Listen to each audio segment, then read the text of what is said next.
Presented by Rainbow Music. Mixed by Brijesh Bihari. 2020 में हमसे प्यार कोइले 2020 में हमसे प्यार कोइले होई एक समय छोड़ी गइले होई नया समय छोड़ी गइले होई एक समय छोड़ी गइले होई एक समय छोड़ी गइले 2020 में हमसे प्यार कोइले 2020 में हमसे प्यार कोइले होई एक समय छोड़ी गइले नया साल में छोड़ी गइले होई एक समय छोड़ी गइले होई एक समय छोड़ी गइले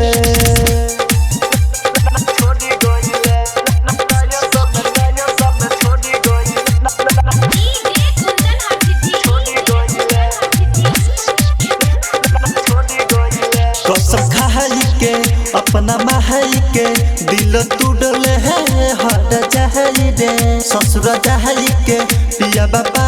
के खुश रहबे न हमके भुलाई के कसम खाई के अपना माई के दिल टूटल है हट जाई रे ससुर जाई के पिया बाबा के खुश रहबे न हमके भुलाई के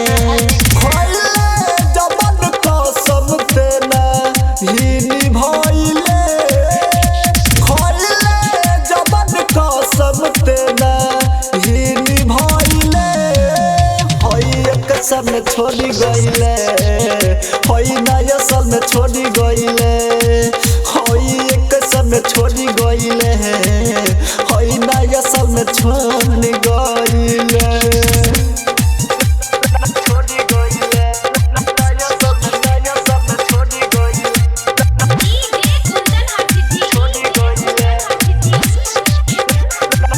तोरा याद के तोरा बात के भूल गइल है छोटू राज के सब सही है न पछताई है जब आई याद न कैसे कही है तोरा याद के तोरा बात के भूल गइल है छोटू राज के सब सही है न पछताई है जब आई याद न कैसे कही है सोनू भोजपुरिया के ते भइले सोनू भोजपुरिया के ते भइले होई एक समय छोड़ी गइले नया साल में छोड़ी गइले